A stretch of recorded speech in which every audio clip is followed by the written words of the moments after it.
As a husband, do you really realize what Jesus has said to you about your relationship with your wife? This week we're talking about relationships, and this morning I want to talk to the men who are listening to my voice.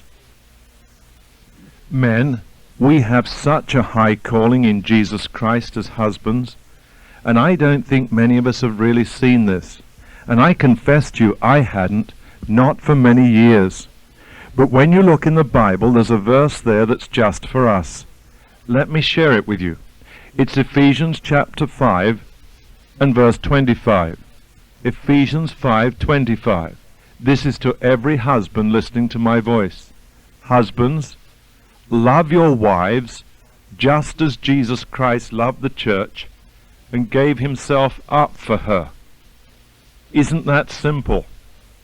All we have to do is to love our wives as Jesus loves his church. But isn't it far-reaching? You stop and think what's really being said to us. What the Lord is saying to us here is, men, I put the responsibility of marriage into your hands. Oh, I know there'll be some ladies listening who'll get all upset and say, this Richard is not free. He hasn't got the thoughts of the ERA. He doesn't think women should be liberalized. Oh yes, I do. Absolutely. But I don't think we've stressed enough the position of the man in the home. And if the man's position is correct, and if the man's position is what God wanted it to be, no woman will have any problem in her marriage. That sounds very simple, doesn't it? But let's look at it more closely.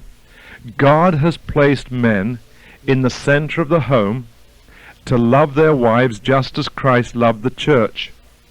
And too many of us who are married have really missed or shirked that duty. Or maybe we didn't even know what it was. Nobody had ever taken the time to tell us that this was our position. And this is what God expects of us. But I do believe this. And this is going to sound very dogmatic to some of you. Maybe you're just driving into work right now, and you're thinking about the way you left your wife, or the way she treated you. You do know, men, don't you, that one day you and I are going to stand before the Lord our God? Every one of us. And I have a feeling he's going to say to some of us, why didn't you love your wife as I told you to? Or you can say, Lord, I really didn't know what I should do. He's going to say, yes, you did. Richard talked to you about that in a broadcast on Tuesday the 17th of August 1982. You simply weren't listening.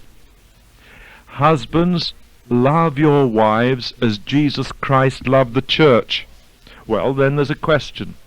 How did Jesus love the church? How does Jesus love the church? Because once I've established that, I know what my relationship should be like with Jesus Christ. And then I know what my relationship should be like with my wife. And I know what my love for her should really be. And that's how we must love our wives. First of all, notice this. The love of Jesus for his church is a love without any qualifications. There are no strings attached to the love of Jesus, and you do find that in some human situations an individual attach strings. They would say, well, I would love you, but you need to change this. Or I would love you, and if only you do this. That's not the love of Jesus. I find in the Word of God that Jesus Christ just says, I love you. I love you. And that love pours out freely to me at all times. And that's how we have to be with our wives. The qualifications are so difficult when they're attached, aren't they? And so often we find that it's, if only my wife was like so-and-so. If only she'd change and be like so-and-so. Friend, let me tell you something. She's not like so-and-so, and you didn't marry so-and-so, you married her. And we have to go back to first principles, and we have to begin to love them exactly as they are. Oh, you say, I can't. Oh, yes, you can. You're just not willing to. And of course it's true that some wives have brought this on themselves. You go to work, you work in an office with younger women. They're all smartly dressed, they're cleanly turned out, and everything's just trim.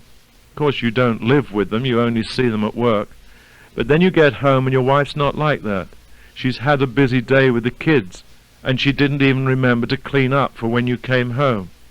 No wonder some men run into problems. But having said that, our responsibility hasn't changed. The Bible still tells us to love Christ as Christ loved the church, and that means no qualifications attached. But there's a second thought I want to bring to you. Jesus Christ loves his church with consistency. He always loves his people, and he always loves them all.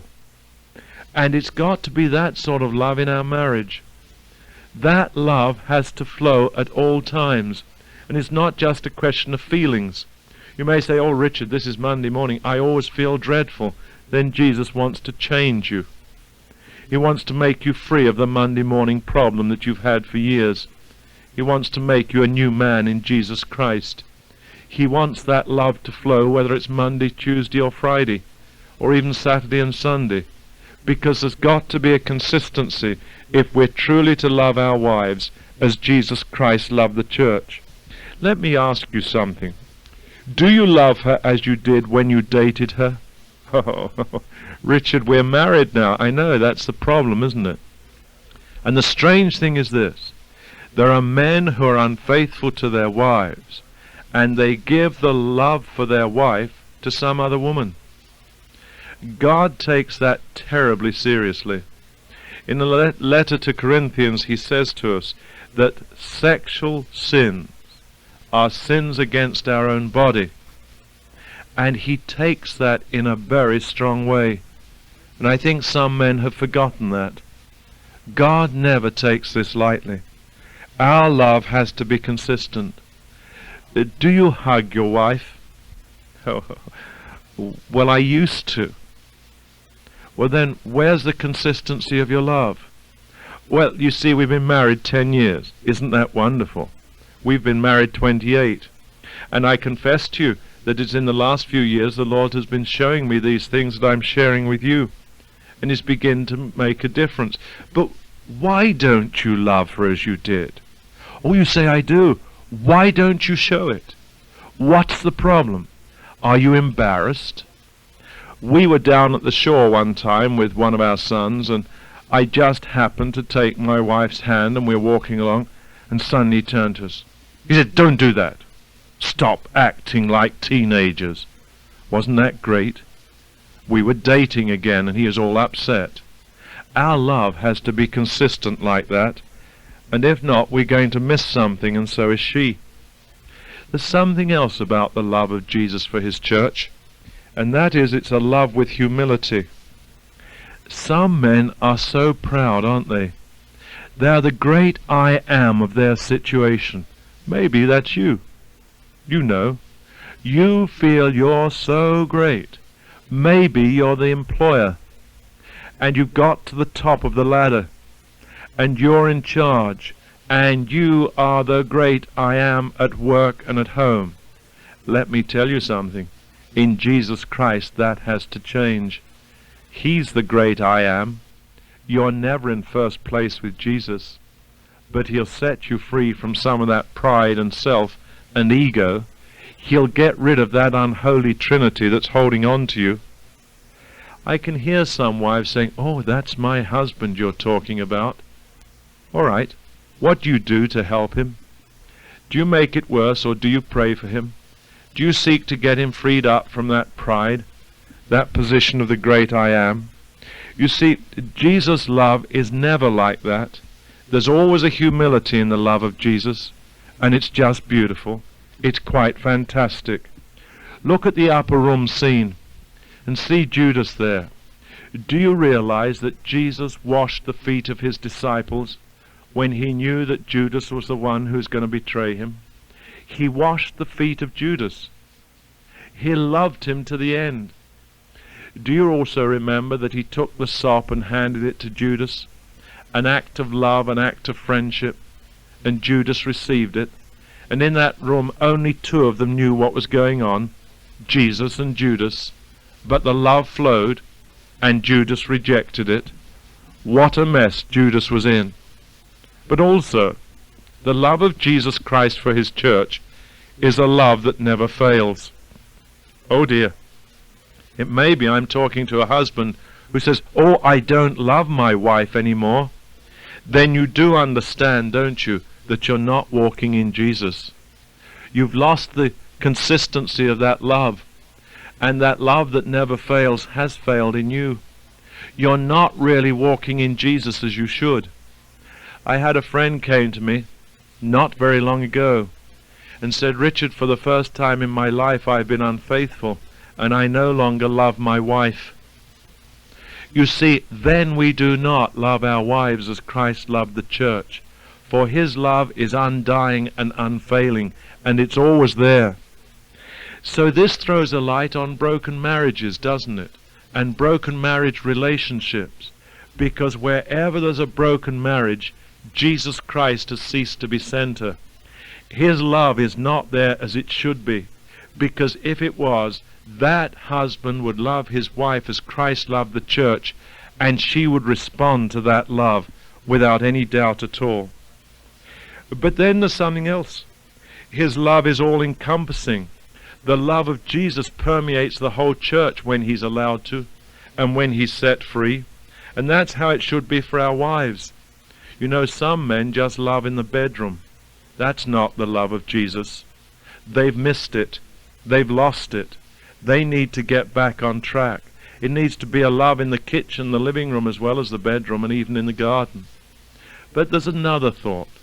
The love of Jesus is one of total self-sacrifice. It's a self-sacrifice that made Jesus consider the church before himself. Do you consider your wife before yourself? Or are you always first in your thinking? If you are, you've failed to let the love of Jesus take you over, and you're not loving her as Christ loved his church, and you need to. And then, of course, there was self-sacrifice in Jesus that made him give up his life for the church. That's the sacrifice. I'm not suggesting for a minute that any husband listening to my voice should die today, but I am suggesting this, that we should love our wives so much that should it come to it, we'd even be willing to die for her. That's the love of Jesus. Husbands, love your wives as Christ loved the church and gave himself for her. It's a challenge for today. I don't think it's the thinking of most of our world, and I don't think it's the thinking of enough husbands, but I believe that's what the Bible is saying, and I don't believe God's only saying that to me. I think he's saying it to you today, and if you hear, your marriage will change.